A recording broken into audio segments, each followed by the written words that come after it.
Nigerian veteran music producer and talent manager Dayo Adeneye, popularly known as the D1, co-owner of Kenny's Music alongside Kenny Okumbe, in an interview with HipTv shares his excitement on the growth of Afrobeats and its acceptance across the world. He says it makes him more happy and humbled to be one of the pioneers that pushed Afrobeats in Nigeria. I'm elated, to be honest with you. I've always dreamed of this day. When Kenny and I started going to the Grammys with Kenny's music artists, and we took our artists there so they could see what obtains, how international artists are raising their game to be able to get nominated for the Grammys. We went with Two-Face, J1, Goldie, and several artists. When we started going to the Grammys, most Nigerians, most Africans didn't have any idea or didn't care what the Grammys were. But the Grammys is like the World Cup of music. Anybody who is anybody in music wants to be a part of the Grammys. But we thank God that today, the average Nigerian knows what a Grammy is. Everybody sings, Mama Grammy, I will bring home the Grammy. So it makes me happy to have been part of that process, to have played a small role in bringing world recognition to our music, which is now being termed Afrobeats. I'll tell you a short story. About 18 years ago, we got a call from Rita Marley, the wife of the late Bob Marley, and she wanted us to bring Two-Face to Jamaica for Bob Marley's birthday concert. While they were entertaining us on one of the yachts, we were going to another island. We were just talking and playing. They were playing Jamaican music, and the next thing I heard was Yori Yori, bracket, yeah. Yori. I said, wait. And I'm talking 18, almost 20 years ago, like, Yori Yori in Jamaica. And my heart just lifted up like, wait a minute, okay, this music is going place. And of course, the next day, Two-Face performed African Queen and Jamaica went nuts. I felt like, wait a minute, our music is going to go. And now you see it anywhere you go, from Europe to the rest of Africa to America, our music is played everywhere. Olamide is played, Fino. I mean, you go to any Nigerian party now, they will play 5-6 hours without even playing a foreign song, and that gives me a lot of joy.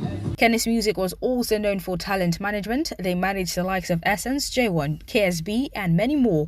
When asked if they no longer manage artists, D1 had this to say. Kenny's Music at our peak, we had over 50 artists. But you know, everything goes in cycles. So,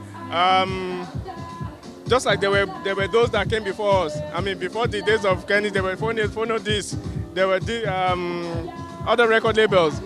Everything goes in ebbs and cycles. Now it's not so much about the record labels anymore, because everything is now on the internet. It's now Spotify, Tidal, and people download music. So it's not so much about the record labels anymore. But our artists are still out there. We still have our great repertoire and portfolio of music, over 70 albums. So you're talking of a lot of songs. If you think of 12 songs on each album, that's a lot. So our artists are still doing what they do. And we still encourage them to continue to perform. Idris is still performing. Tony Tetula is still performing. KSB, like you said, is still performing. Some have gotten older and have moved on to other things, and so have we. I mean, other interests other than entertainment. So as you get older, you diversify, you go on into other things. But entertainment still plays a great deal in what I do. D1, who's known for his extensive impact in the growth of good music in Nigeria and grooming the young talents to attaining greater heights in the music industry, advises youths to persevere more and also be original and stay true to their roots. There's no such thing as an overnight success. For every Burna Boy that succeeds, for every Wizkid, there were days where they were unknown. There were days where they played in joints where there were not more than 30, 50 people. But they believed in their own vision, they believed in their talent, and they got people to support and encourage them. So when you get stories like this, and you listen from the songwriter's point of view, from the music producer's point of view, from the record label, and you see the struggle, that there's no such thing as an overnight. You are seeing Burna Boy today, but people don't know that he left UK to come and try his luck in Nigeria. When you see the band or Dan Jazzy, they came from the UK to come back. When you hear Banky W, we saw Banky W performing in the US, and we said, look, you need to come home. Nigeria is where the market is. He said, no, I don't know, it's tough. Nigeria is where the market is. And of course he came, did the Butemeta, saw how Nigerians embraced it, and he never went back.